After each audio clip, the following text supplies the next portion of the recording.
spoke with you before. Who knew it was going to turn out this well, though, really?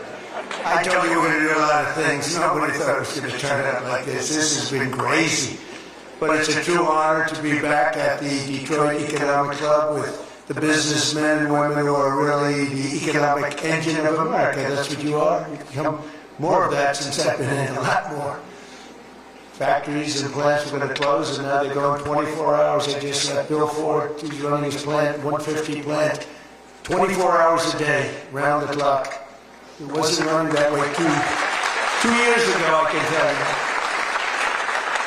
But it's the complex that Ford Motor Company so cherishes. It was a pleasure to see that the crown jewel of Detroit auto industry is what they call it, is still going after 100 years. Can you imagine over 100 years? I especially want to thank the president of the Detroit Economic Club, Steve Lorien. Where's Steve? Steve? Where's Steve? Hi, Steve. Nice looking man. Nice looking guy. And board chair Sandy Pierce. Thank you very much, Sandy. Thank you very much. And we have some very special people here. We have a man who's doing a fantastic job. I get angry at him every once in a while, but very, very seldom. Because he's got what it takes. Treasury Secretary Scott Bessent. Scott? Hi, Scott. Hi, Scott. What a good guy. He's got a good pulse, doesn't he? Good pulse of what's going on. Thank you, Scott. He's been great. Michigan House Speaker Matt Hall. Hi, Matt. We did good in Michigan, Matt. We won the whole thing in Michigan, didn't we? 3 times we won. You know that, right? They didn't give us credit the second time, but we won the second time. But we made the last one, Matt, too big to rig. Right? That's what you got. That's the only way you win races in many cases. I got to tell you, it's too bad. I think they should get voter ID. Wouldn't it be nice? The Democrats are totally against voter ID. Who's against voter ID? How can you even campaign? We are against voter ID. How do you not get voter ID? You know what it means, Matt, right? When you're against voter ID, you want to cheat. So there's only one reason you want to cheat, and they do cheat. It's terrible. Michigan Senate Republican leader Eric Nesbitt. Thank you, Eric. Thank you. Look good, Eric. State Senator Jim Ronstadt. Jim, thank you. Thank you. Thank you, Jim. Former Congressman Mike Rogers, who's running for the Senate, and he'll be a great senator. And he's going to be a great senator. He was a great congressman, and then he left and went on to very big things. He did well no matter where he was, and I think they took that away from you last time, I'll be honest with you, Mike. I really do. Don't like to get things going. I don't like to be controversial at all. But they rigged the election on you. Mine was too big to rig. You won, I'm telling you, you won, but you're going to do great this time. He's a great guy, actually. He's to be an amazing senator. Thank you for being here, Tim. Special envoy to Iraq, Mark Savaya. Mark. Hi, Mark. Thank you. Great job you've done. This guy, he negotiates better than anybody around. Thank you. You need it. With Iraq, you need it. You need to be a good negotiator, Mark. I also want to thank Michigan's great congressional delegation. They're amazing. That's been back in Washington due to a very important vote that's coming up. They had a choice. Sir, we want to be with you, but if we're not with you, we're going to lose. But we'll still be with you. I said, no, I'd rather have you win. Don't worry about it. So we're going to win the vote. Representatives Lisa McClain, Jack Bergman, John Molinar, Bill Heisinger, Tim Walberg, John James, and Tom Barrett. They're great people, every one of them. And as many of you remember, I came here at the height of the 2024 campaign to lay out my plan to bring jobs and factories and wealth racing back to the United States and coming back to the great state of Michigan. And just a few weeks later, the people of this state and the voters all across the country endorsed that vision in a landslide victory. We won everything. We won all 7 swing states. We won the Electoral College 312 to 226. We won the popular vote by millions and millions of... Oh, it's so nice to win the popular vote. I won the popular vote all 3 times, too, but we're not going to get into that. But the first time they said I didn't win the popular vote, but I won the Electoral College. So they'd always say, while he didn't win, this is the way I got introduced every time. While he didn't win the popular vote, he won the Electoral College, you know. So this is the way I was introduced for 4 years. And guess what? We said, I'm going back, and we're going to win and we won the popular vote by a lot. By a lot. So they can't say that crap anymore. And the thing that was most impressive, we won 86% of all counties in America, 2,700 to 525. Think of that, 2,700 to 525. And that's why when you look at the maps on Republican, Democrat, with red being Republican, as most of you know by now, I think, every once in a while you see one where they have it reversed. I said, why would we do that? Well, we think it looks better. I said, look, red is Republican. Let's not try and change the voters' minds on things. Just do it that way. And the map was virtually all right. That was about the counties. That was the 2,700 to 505, 550, I think is the exact number. Most importantly, we won a historic mandate to make America great again. And that's what we're doing. We're making America great again like never before. And now, after less than 12 months in office, this is the easiest speech to make. I have great people, and all I'm doing is spewing off what the hell we've done. Even Venezuela wasn't too bad, was it, huh?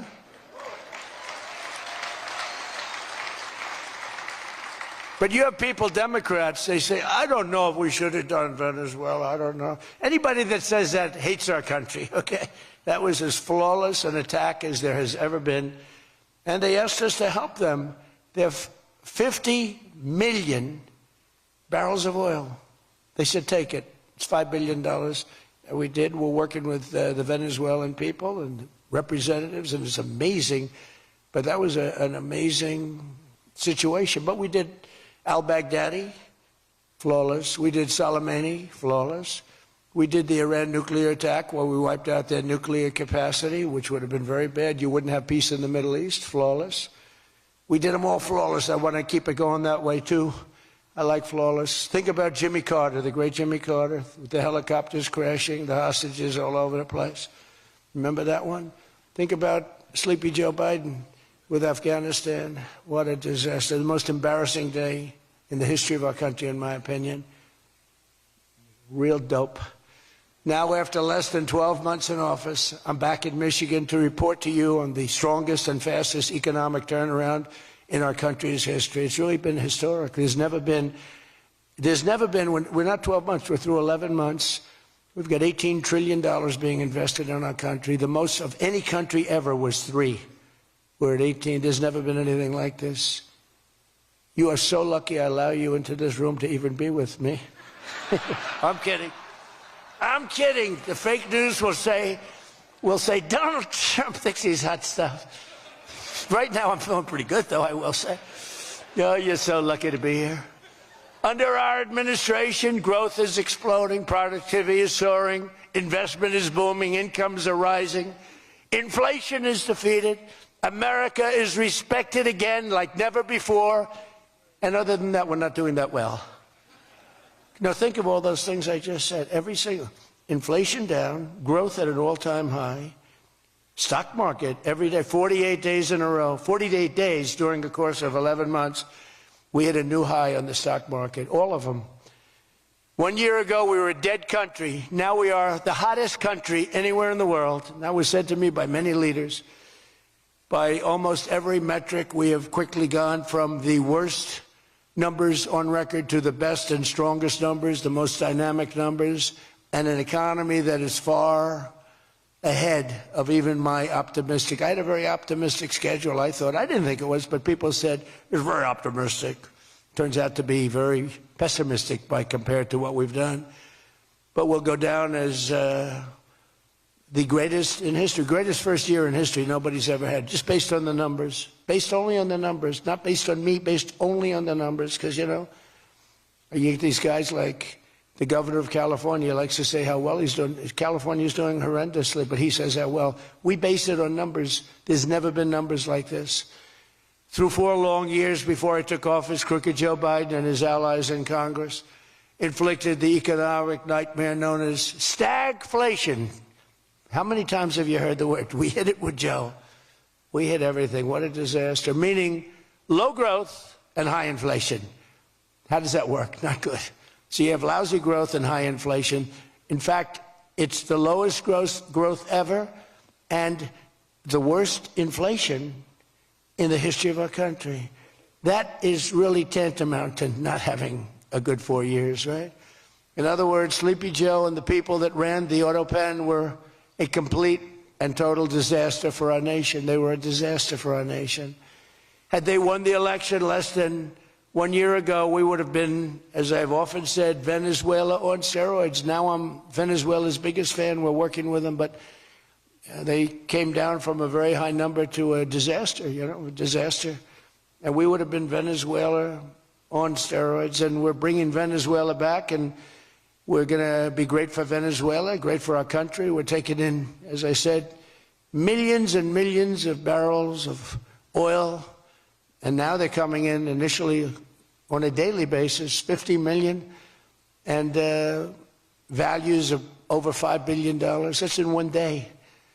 Just think of it, the biggest ships in the world can take 1 million barrels. The biggest ships in the world take 1 million. We have 50 million barrels. We need 50 of the biggest ships in the world just to get it out. We're bringing it in to be refined. It's an incredible feeling. It's great. Winning is a good thing. We're going to work with Venezuela. We'll make that country very strong again. We'll get oil prices down even further. We have it down at about a 6-year low, 7-year low, but we're going to get it down further. Joe Biden gave us a colossal stagflation catastrophe, but my administration's rapidly and very decisively ended that. We have quickly achieved the exact opposite of stagflation, almost no inflation and super high growth. So we have the highest growth we've ever had. Think of that. The highest growth we've ever had, and we've only been there 11 months. Think of what we can do for the rest of it. But do we have wood around here? I want to knock on a little wood. They have one little, everything's plastic nowadays. It's very tough. Now we have the greatest growth, and we have, inflation way, way down. But we inherited terrible growth, and we inherited the worst inflation in the history of our country. The fake news would say 49 years. So when I say the history, they give me a lot of time, but I believe it's the history. But let's say 49 years. Would you say 49 years is okay, right? It's pretty bad. What do you think, Mr. Senator, Mr. Future Senator? I'd say 49. What sounds worse, 49 years or history? I think 49 years almost sounds worse. Maybe I'll just use it and I won't argue with these people. As of this morning, core inflation for the past 3 months has been just 1.6%. The numbers we just announced just before I came on stage. And GDP is smashing expectations with the fastest growth for this country in many years. The fourth quarter is projected at 5.4%, and that's despite the Democrat shutdown where we lost at least 1.5 points. The Democrat shutdown, we would have had close to 7. Think of that, close to 7 they were projecting to, the fakers were projecting to. And if we keep deregulating and adding more capacity, like I saw today at Ford, and if we don't raise interest rates every time good news is mentioned. In the old days, I'm probably old. I used to be up at these lecterns and I'd say I'm younger than pretty much everybody in the room. Now I say I'm older than pretty much everybody in the room. I like it the other way better, actually. But you're too young. But in the old days, when you had good numbers, interest rates would go down. When you had good numbers, the market would go through the roof. That's the way we're going to make it again. That's the old-fashioned way. That's the right way. Today, if you announce great numbers, they raise interest rates to try and kill it. So you can never really have the kind of rally you should have. What happens and what we want, we're going to have a lot of great months, a lot of great quarters. I want the market to go up. You announce unbelievable numbers and the market goes down because they know you're going to do everything possible. In the Fed, we have a real stiff in the Fed, but that's for another day. But they raise rates. So everyone says, oh, they announced great numbers. It's great, great, great. And the market goes down because they immediately raise rates. No. When the market goes up, they should lower rates. You want to see 20% and 25%? You want to see what we can do? We've got to go back to an old standard. When there's good news, the market should go up, not go down. Does that make sense to everybody? And that's the way it used to be for most of the time. That's the way you make a country great. But our growth potential is unlimited and could be much higher if we went back to sanity. We're not doing it anymore. We're talking about the head of the Fed, and I want somebody that when the market is doing great, interest rates can go down because our country becomes stronger. See, you view it differently. Our country becomes stronger, and therefore interest rates should go down, not up. They kill every rally. If it's, no matter who, if it's beyond me as president, it's no matter who's president. You have a good quarter, and they want to kill it because they're so petrified of inflation. And growth and inflation don't necessarily go hand in hand. You can have growth and very low inflation. In fact, oftentimes growth is good for low inflation. So we're going to work on that, Scott, right? I think we're going to work on that very hard. I mean it so strongly. It's sickening. We announce good numbers and we see the stock market drops 300 points. I say, what the hell is going on? Do you agree with me? It should be just the opposite. All right, Scott agrees, so I'm very happy about this. That means if he didn't agree, I wouldn't do it. But we're already growing double, triple, and even quadruple the speed of almost every other major economy on Earth. We're the #1 economy on Earth, too. And the results are in, and the Trump economic boom is officially begun. It's really begun almost from the beginning. Almost begun, if you look at it, really from November 5th. You know, on another metric, just before the election, it was almost impossible to get people to join the military. We had the worst enlistment in the history of our country, the worst. You couldn't get people for the Army, the Navy, the Air Force, the Marines, Space Force, the Coast Guard. You couldn't get people. And since right after the election, but especially since after January 20th when we took office, we have now the strongest enlistment we've ever had in the history of our country. We've never enlisted people so quickly, so easily. And we enlist by merit now. You know, we won a Supreme Court case that said you hire by merit. You go to college now by merit. Everything's by merit. Our country became great because of merit. And we have done some job. But think of it, a year and a half ago, we had the worst enlistment in history, and now we have the best enlistment. Things like that don't happen. You might go from the bad enlistment to okay, but you don't go from the worst in history to the best in history. But that's what we've done, every one of them. And that includes police and firefighters. It was very hard to get police. It was very hard to get firefighters, and now everybody wants those jobs. In 4 years of Biden, they secured less than $1 trillion of new investment in the United States. So 4 years, less than $1 trillion. In less than 1 year, I have secured commitments for over $18 trillion from all over the world, the most ever for any country.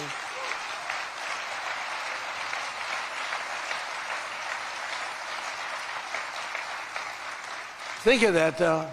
They did, and I'll tell you what, had she won, it would be a disaster because you would have had people leave. You would have not had $1 trillion. You would have had $5 trillion, $10 trillion leaving the country, and your welfare would have doubled. When you look at what's going on in Minnesota, is that a disgrace? Is that a disgrace? But we'll talk about that. Under Biden, we had the highest trade deficit ever recorded, losing more than $1 trillion every single year. How about that? It was killing Michigan, and everywhere else in our country was being absolutely destroyed. But in a matter of months, largely because of tariff income and the election result, we've slashed that gaping trade deficit by, in a short period of time, 62, it just came out, 62%. People are stunned. The fake news back there, look at those cameras rocking and rolling. No, the fake news back there is, they're very upset about it, actually, but they're stunned. They can't believe it. We cut our trade deficit in actually 10 months was when the number came out. We cut it by 62%. It's going to go better than that now. The stock market is now the highest in history since the election. We've set all of those records, and I think an all-time record that's so important to me because so many people have them is boosting 401ks and retirement accounts for millions and millions of Americans, people that are in the police departments, the fire departments, people that are construction workers. A policeman came up to me recently, a nice guy guarding me. He's a perfect guy to guard me. He was a massive guy, big, strong guy. He said, "Sir, you made me look so good in front of my wife. My wife thought I was a horrible investor because every time I invested, we lost money. And we have a 401k, and I'm up like 85%. She thinks I'm Warren Buffett. She thinks I'm brilliant She's now calling me brilliant. It makes my life much easier. I love my wife much more now. She calls me brilliant every time. I said, don't worry, you're going to do even better for the next 3 years. But one of the biggest reasons for this unbelievable success has been our historic use of tariffs. There was the tariff that made America strong and powerful in past generations, and then we got off it and we went to the income tax system. Great going, fellas. You know, we were the strongest in 1887, relatively speaking. That was around the McKinley time, and Teddy Roosevelt and some others, but we were really strong. It was all tariffs. And I know what happened. Some of these countries got together and they say, hey, convince the United States that it's no good, the tariff system is unfair to us. And so some genius, I know who, I don't want to get into it, but some genius said, oh, let's go to an income tax system. So instead of foreign companies and countries paying everything, the people started paying. And then after that, you had a depression, but that was a long time. That was in like 1913, you had the tariff switched into income tax. And then in and they like to blame tariffs. You ever notice they blame tariffs? No, they brought tariffs back in 1932. They brought them back to try and save the sucker. But it was in 1929, because a lot of people, you know, the anti-tariff people. Now, an anti-tariff person is a pro-Chinese person, like Coke. This guy's fought me in every election I've ever been in, and I've kicked his ass. He inherited a lot of money, and I don't know the gentleman. But he fights me, and then he goes out and says, I made more money with Trump than I ever made in my life. And then he supports these other people that were total losers, gives them a lot of money. But he made more money. Everybody makes money with me. I always made money for people. Now it's tariffs that are making money for Michigan, and the entire country is stronger and safer and richer than ever before outside of that period of time. Now, if they had what was called the Great Tariff Act of 1887 or something like that, and it was a great group of people like yourselves, they picked really smart people to sit on a committee. They had so much money they didn't know what to do with it, and they wanted to have the money given away. You know, we built the Panama Canal out of tariffs. We did a lot of things. Panama Canal was the single biggest investment, relatively speaking, that this country's ever made. Would be the equivalent of trillions of dollars today. And Jimmy Carter gave it away for $1. It was also the most profitable thing ever built. Thing. In other words, like buildings or casinos or anything, the most profitable thing ever built was the Panama Canal. And brilliantly, Jimmy Carter thought the country of Panama should have it, even though we lost 36,000 people to the mosquito. You know that, right? To the mosquito and a certain snake, which was not a very nice reptile. This was a brutal reptile. You got bit, it was over. It was just like, bye-bye, everybody. We lost 36,000 people. Malaria, the mosquito, and the snake. And he gave it away for $1. Well, at least we got $1. That's better than most of those guys do. We got $1 for that. Most expensive thing ever built, most profitable thing ever built, too. Makes so much money. Every prediction the critics made about our tariff policy has failed to materialize. The evidence shows overwhelmingly that the tariffs are not paid by American consumers, that they're paid by foreign nations and middlemen. And Scott went over that with us before, and they're paid by middlemen. They raise the thing. Countries get involved. They pay them because otherwise they won't have companies. They won't be viable. And we're the big beneficiary. Once again, the so-called experts were 100% wrong, and Trump was right. People of Michigan were 100% right. You elected the right guy. If you had the person, everybody, we wouldn't even be having a meeting today, probably. There'd be no meeting. The Economic Club would be saying, like, man, we're doing bad. This is going to be awfully tough to get people to show up. This is going to be tough, the chairman. This is going to not be a good day for us. We don't want to have, let's cancel the meeting immediately. The Trump tariffs have delivered us trillions of dollars of new investment, unprecedented new partnerships on minerals, rare earths, defense, and artificial intelligence, and historic levels of foreign military sales. You know, you have the Supreme Court now going to rule on whether or not we can use tariffs. Can you believe this? A case brought about by people that are China-centric, foreign-centric, but China-centric. I wouldn't want it if I was China either. You know, China's one of our biggest taxpayers right now. China, would you ever believe you'd hear that? And they've been great.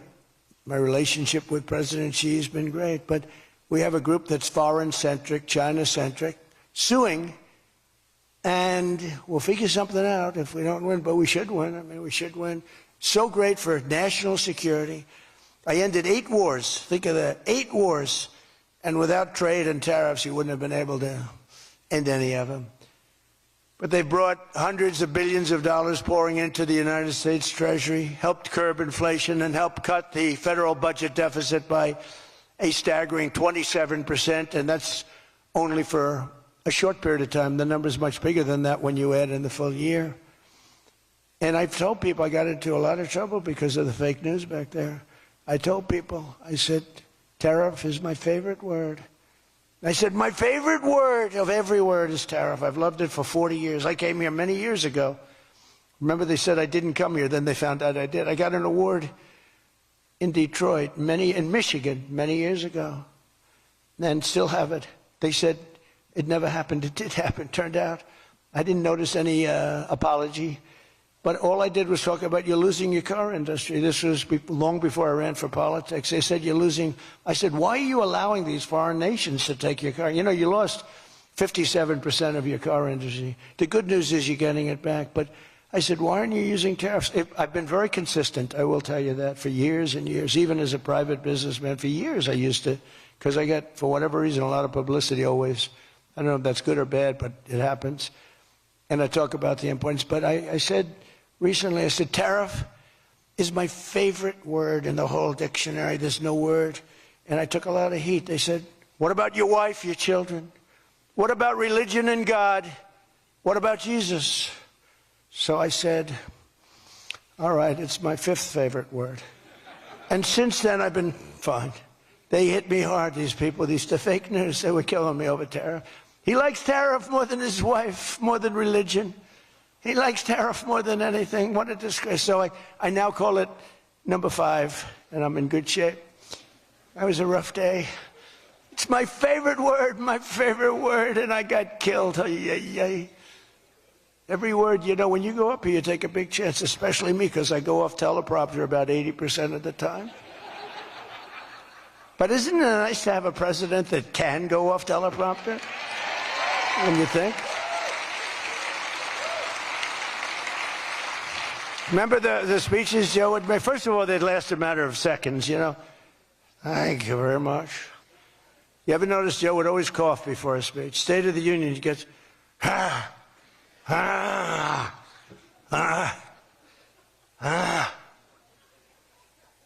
ladies and gentlemen. And then it would be like very short. Although the one time they had him spruced up pretty good, remember, he was high as a kite. He was floating, he was up there way up. That was a bad speech. But, hey, he got through it, you know, he got through it. If you call it getting through, this country was so, can you imagine allowing 25 million people into our country, many of them criminals, many of them murderers?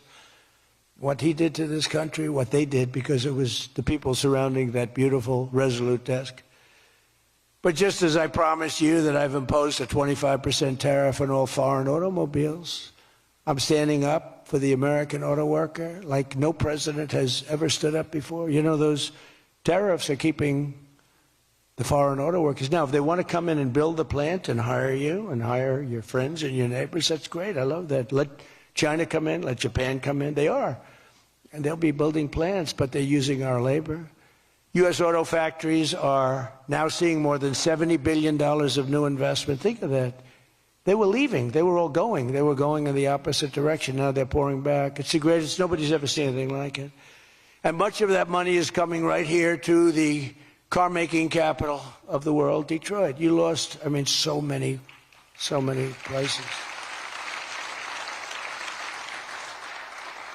Since I took office, Ford has announced it will invest $5 billion across its Michigan and Kentucky plants, creating 4,000 new jobs. GM is moving production of the Chevy Blazer and Equinox from Mexico right back here to America.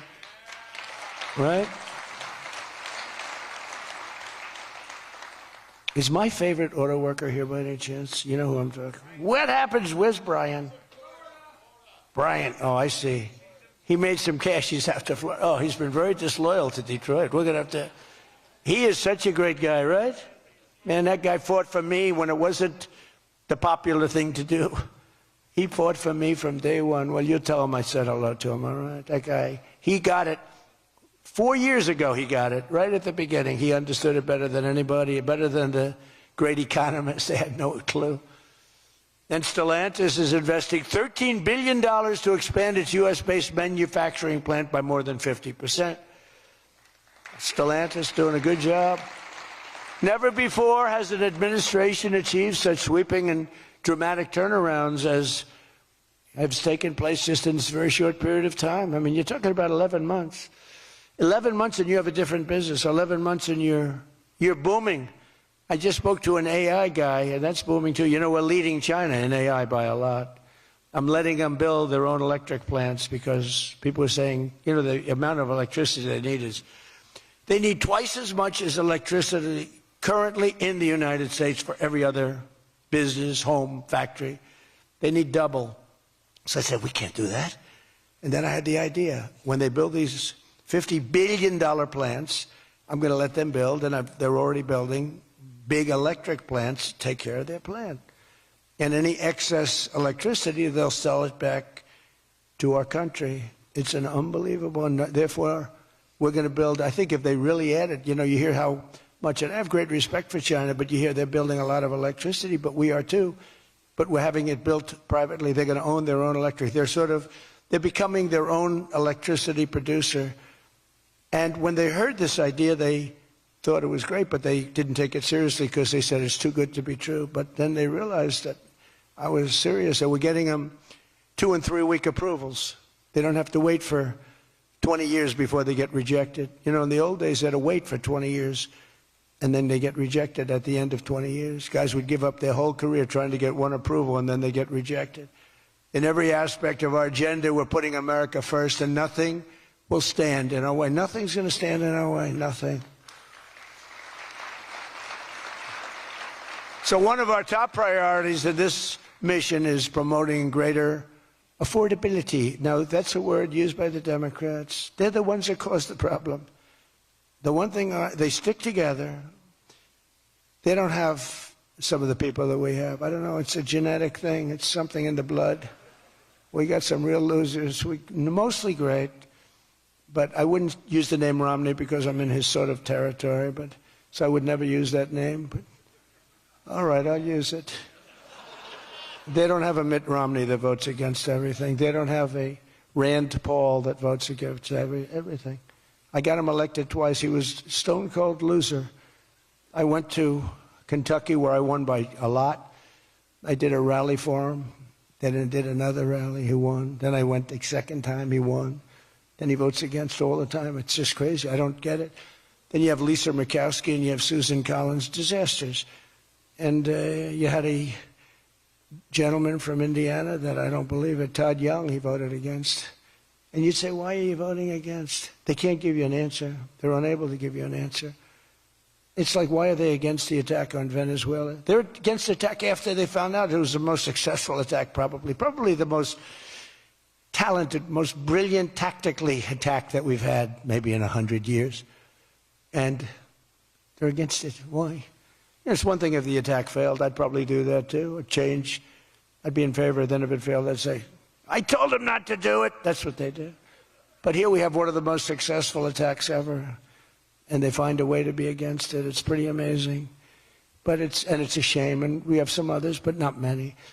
We have a great party, but we have people, the Democrats, whether you like them or not, they stick together like glue. They have horrible policy. Thank God they have horrible policy, because they're smart, they're evil, they're vicious, but they're bad policy. For instance, you could be a genius and try selling men playing in women's sport. You could be a genius, try selling transgender for everybody, open borders, let the world come in, let the world's prison population come into the United States, including all of the murders, 11,888. That's what we're trying to get out of Chicago and Minnesota and these places. So they stick together, which I admire because I'm a very loyal person, but they have horrible policy. Can you imagine if they had good policy? They were on this morning talking to all the reasons that men should be playing in women's sports. They had a football guy there, flag football. This guy was like 6'6". He weighed 290 pounds with zero body fat. And they had a few young women. They were the size of his leg. He wouldn't have had to run. He could have just walked. They couldn't have done a thing about it. 10 of them would have to jump on him that wouldn't have had any impact. I don't think he would have been like a fly. It's so ridiculous. It's so demeaning to women. It's so demeaning. Look at the weightlifting records. I mean, the record got beaten by 112 pounds, a record that stood for 18 years. 1 ounce they'd put on stood for 18 years. Guy comes along who was a poor lifter as a man. He was at the lower portion of the class. Comes along and broke the record by 112 pounds. Think of that. They've fought for years to beat that record. How about the swimming records? I mean, you can go to sleep during the time the man comes in and the woman. You can go take a nap for a little while. How about the long-distance race that took place not so long ago? Long distance, these marathon deals. They had top men, top women. The man came in. The woman came in 5 hours and 14 minutes and 36 seconds behind the man. Think of it. You're waiting. The man comes in. Now you're waiting 5 hours. What do you do if you're the parents? You go home and sleep for a while. Who the hell wants that?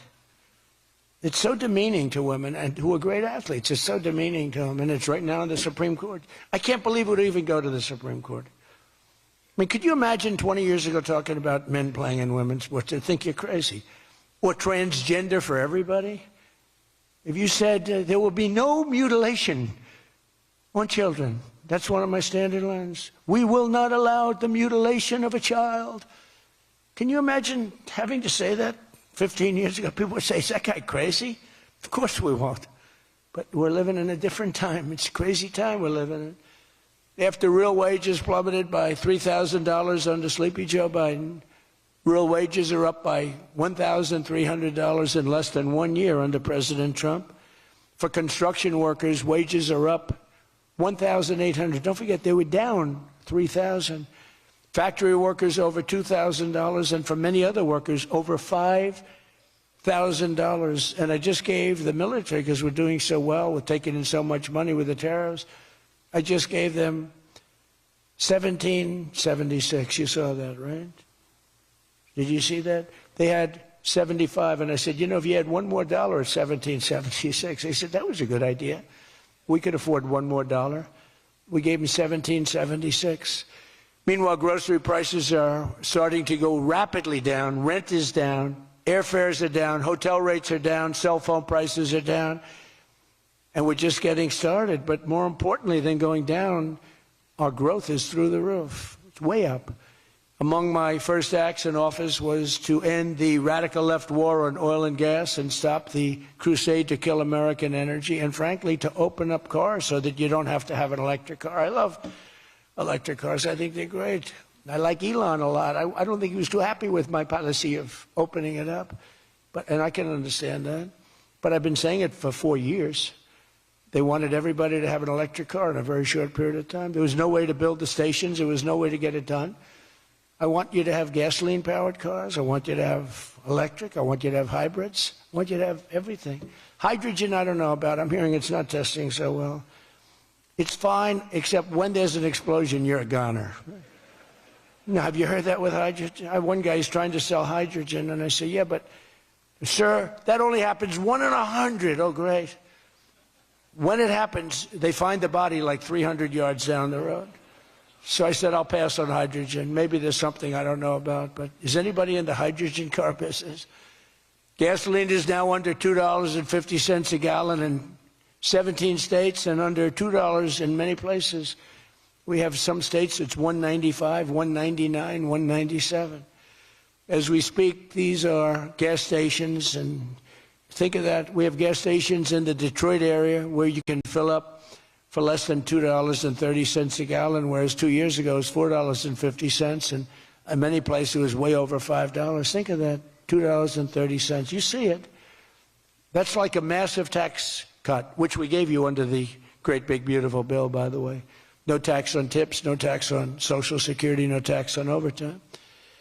And with our extremely successful operation in Venezuela earlier this month, that number soon is going to go lower because we're going to have a lot more energy. We're going to have a lot more, as opposed to a country that's going to be totally shut down. No fuel, no gasoline. And it's, you know, they say it's got more than Saudi Arabia. Who knows? It's got a lot. And by the way, to all Iranian patriots, keep protesting. Take over your institutions if possible. And save the name of the killers and the abusers that are abusing you. You're being very badly abused. If the numbers are right now, I hear 5 different sets of numbers. I hear numbers, look, 1 death is too much. But I hear much lower numbers, and then I hear much higher numbers. But I say save their names because they'll pay a very big price. And I've canceled all meetings with the Iranian officials until the senseless killing of protesters stops. And all I say to them is help is on its way. You saw that I put tariffs on anybody doing business with Iran. Just went into effect today. And I say make Iran great again. You know, it was a great country until these monsters came in and took it over. And it's all very fragile. It would have happened to us, I'm telling you.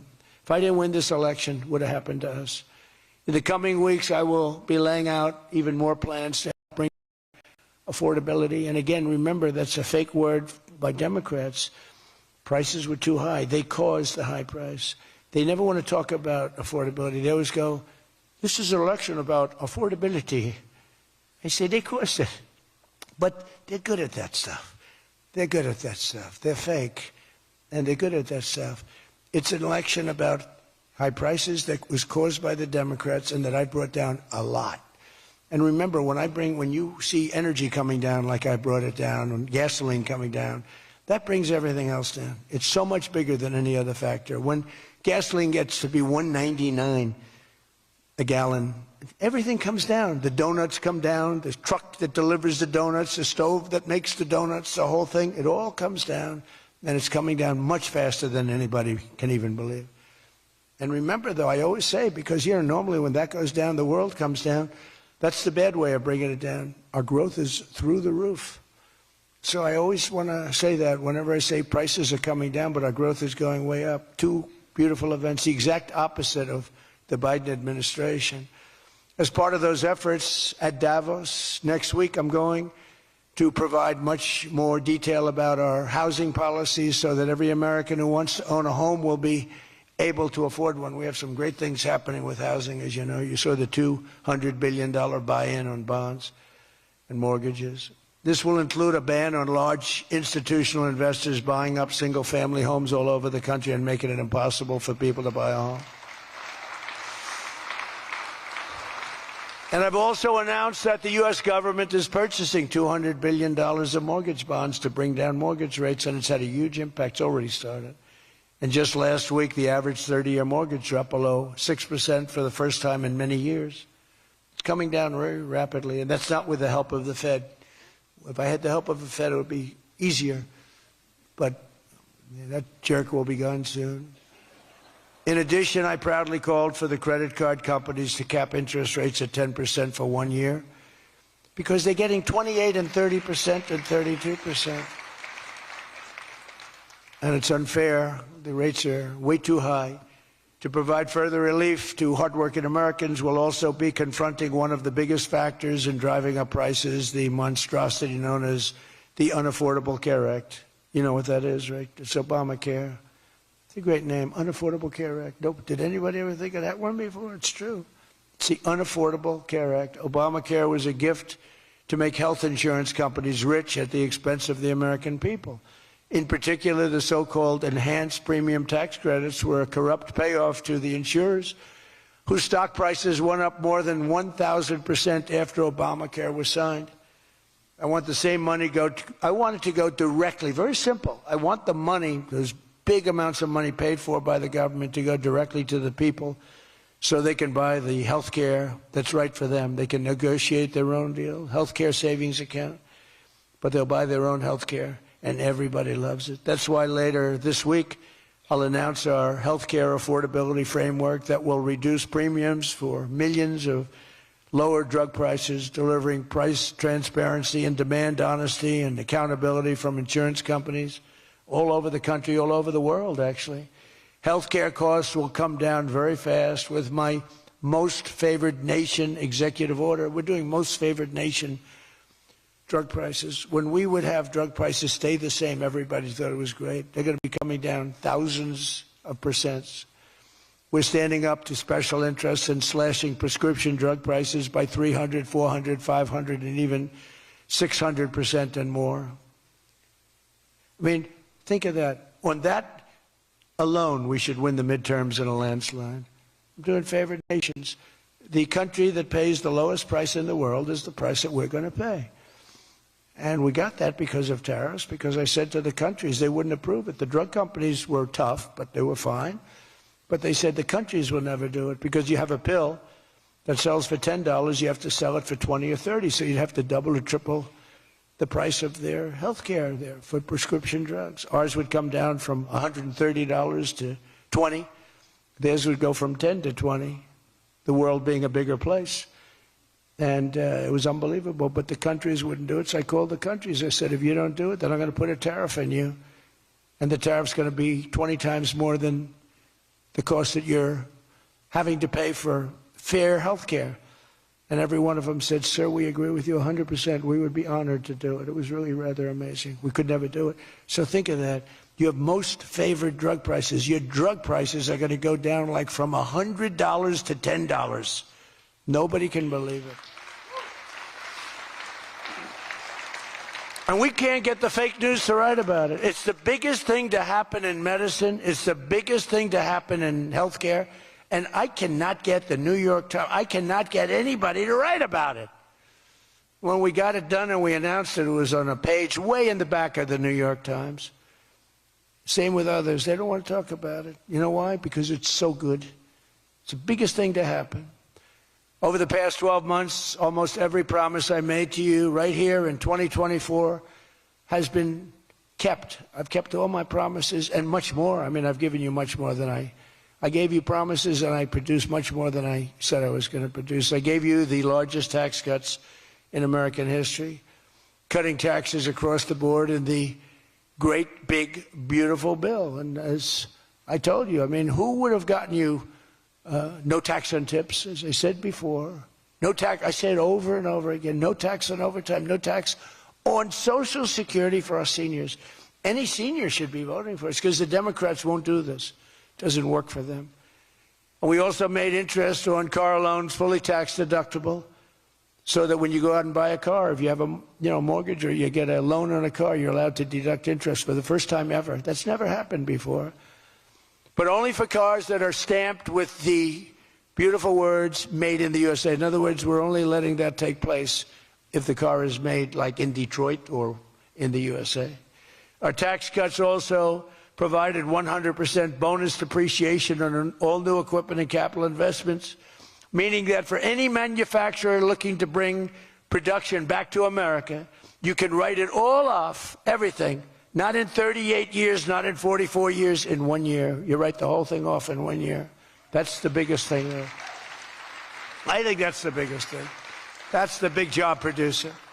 And I've cut an unprecedented number of burdensome regulations. We're number one in the history of our country in cutting regulations. I promised to cut 10 old regulations for every one new regulation. So if we put on a regulation, the only way I'll allow it to happen is if the secretary, like Scott Bessent, cuts 10 old regulations. But instead, last year we actually cut 129 regulations for every one that we put in. Think of that. So nobody's ever cut regulations like I have.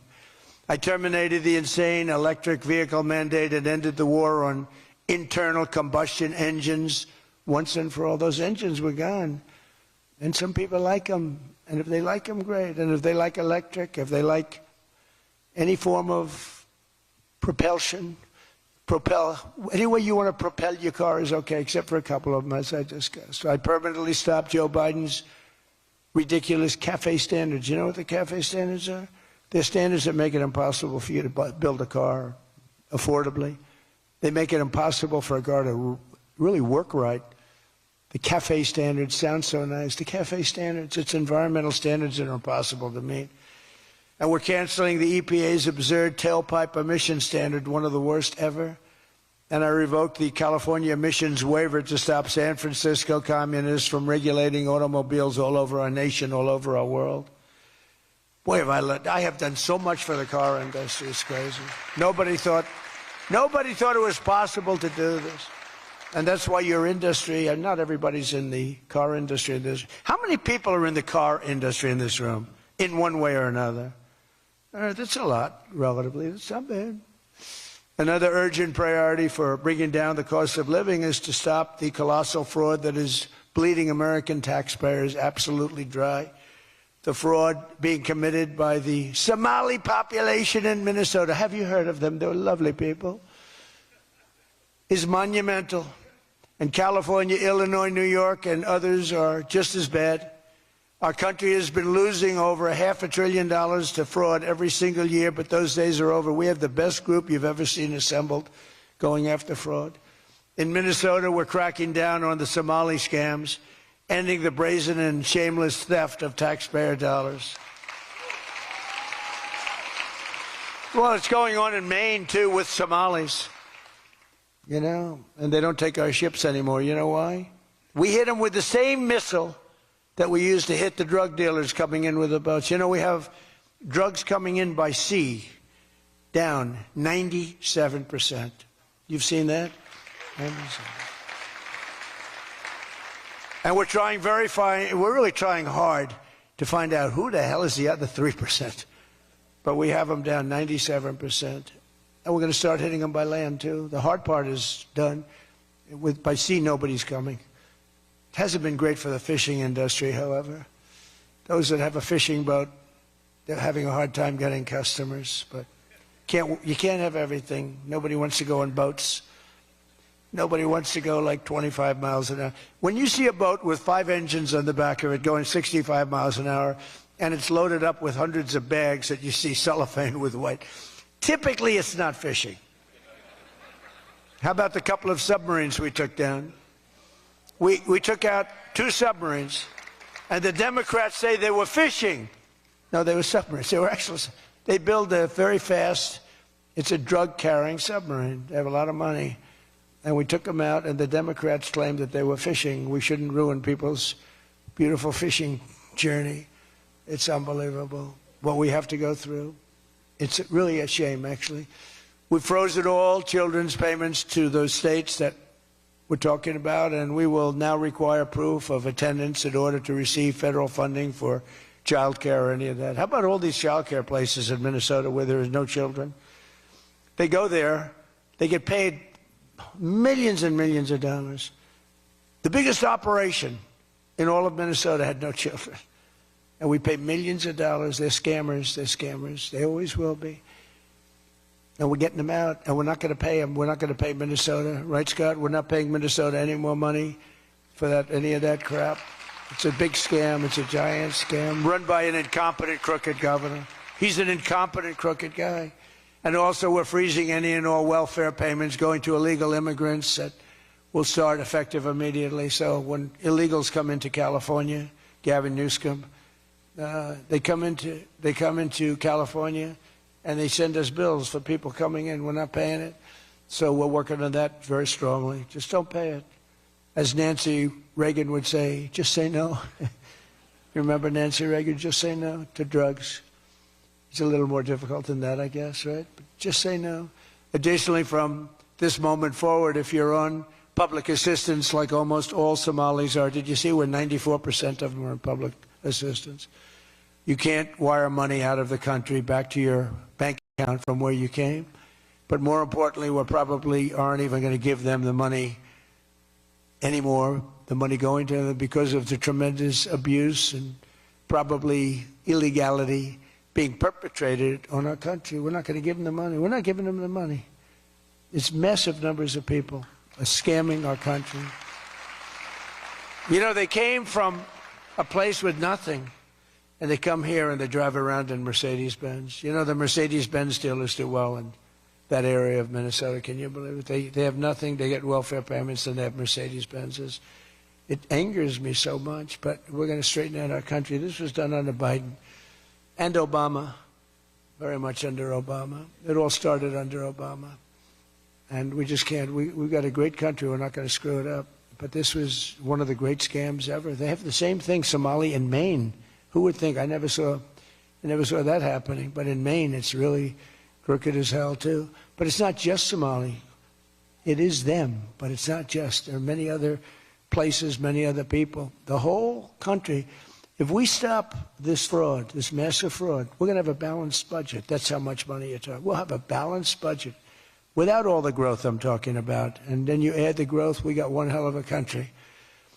We're giving 90-day notices to places like California, Scott. Right away, we're going to send out that notice.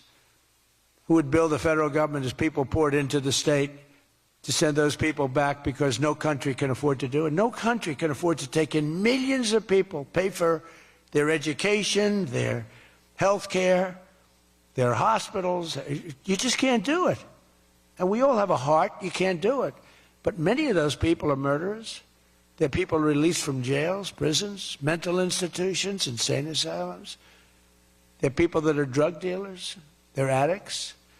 Additionally, starting February 1st, we're not making any payments to sanctuary cities or states having sanctuary cities because they do everything possible to protect criminals at the expense of American citizens, and it breeds fraud and crime and all of the other problems that come. So we're not making any payment to anybody that supports sanctuary cities.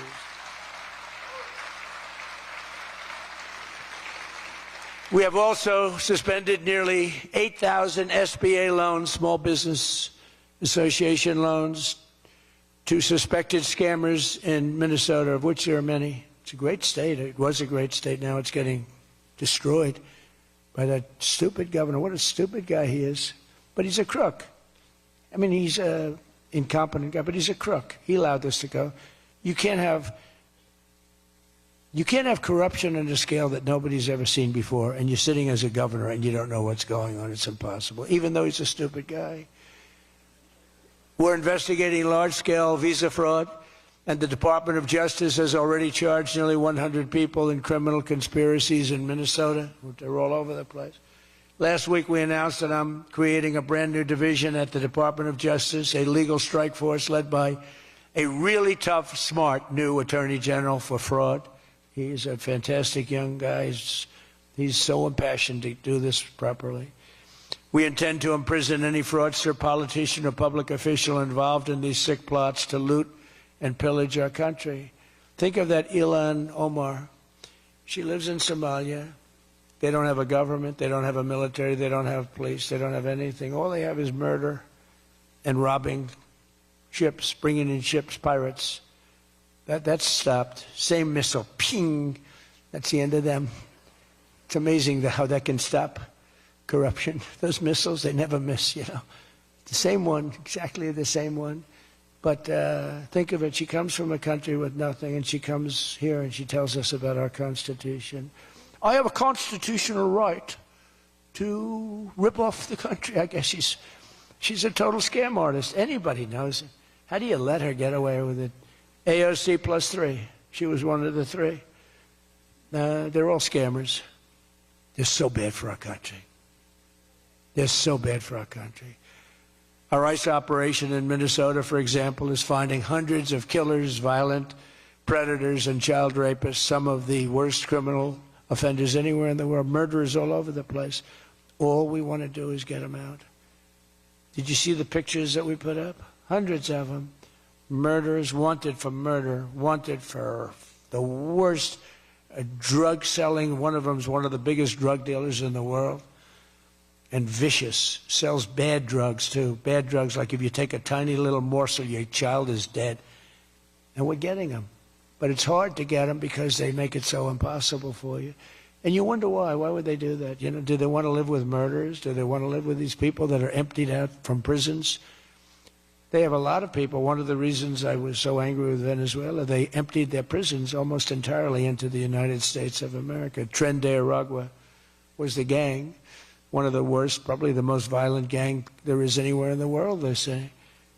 We're getting them out. We've got a lot of them out already, but we're getting them out. We're also going to revoke the citizenship of any naturalized immigrant from Somalia or anywhere else who is convicted of defrauding our citizens. We're going to get them the hell out of here fast.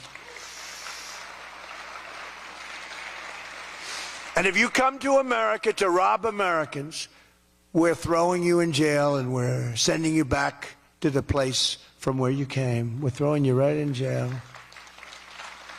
And they know it, too. And one of the reasons they're doing these fake riots, I mean, they're just terrible. I mean, you see it's so fake. Shame, shame, shame. You see the woman, that's all practice. They go practice. They go to areas, they take hotel rooms, and they all practice together. It's a whole scam. We're finding out who's funding all this stuff, too. We pretty much know. But in conclusion, as we liberate our country from this cultural scourge and the plague of corruption and fraud, we'll rediscover the natural energy and native spirit that truly makes America great again, like we're doing with Detroit and Michigan. If we get rid of fraud and do our job properly on the trillions that are being extorted out of our country from corrupt and incompetent governors like Gavin Newsom, J.B. Pritzker, and Tim Walz, we will very soon have a balanced budget, and that's the kind of money that we're talking about. We're talking about massive amounts of money. Our country wasn't built by people who tried to lie and cheat and scam their way to success. It was built by legends like Henry Ford, Henry Dow, Thomas Edison, the Kellogg brothers, Alfred P. Sloan, the founder of General Motors, men who lifted up American workers and strengthened our nation beyond even belief. And we're doing the same exact thing right now. I think we're doing it even better. This is the fierce spirit of patriotic free enterprise that we're now unleashing once again. We are unleashing it like maybe never before. Together we have turned the page forever on the failed left-wing model that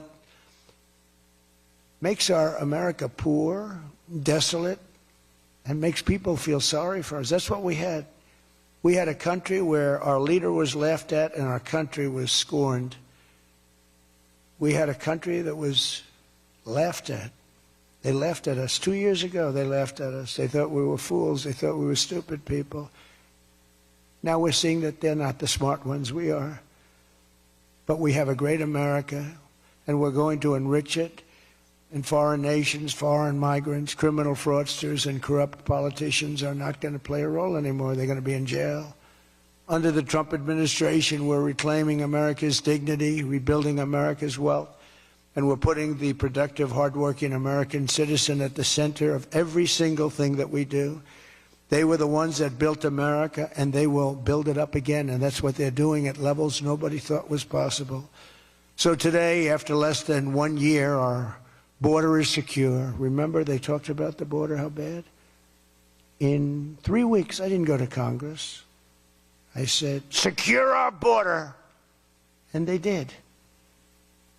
Remember Biden, he said, I have to get approval from Congress. Had nothing to do with Congress, had to do with respect. Our spirit is restored. Inflation is stopped. Wages are up. Prices are down. Our economy is booming like I think you'll see soon, like never before. Our military is strong and unprecedented. I rebuilt our military in my first term. Our workers are thriving and our auto industry is returning to the country where we all began and where it all began, and frankly, a country that we love. The United States is winning again, and we're rapidly making America and the great state of Michigan greater and more prosperous than ever before. I want to again thank the Detroit Economic Club. You do a fantastic job, so respected. God bless you, and God bless America. Thank you very much, everybody. Thank you.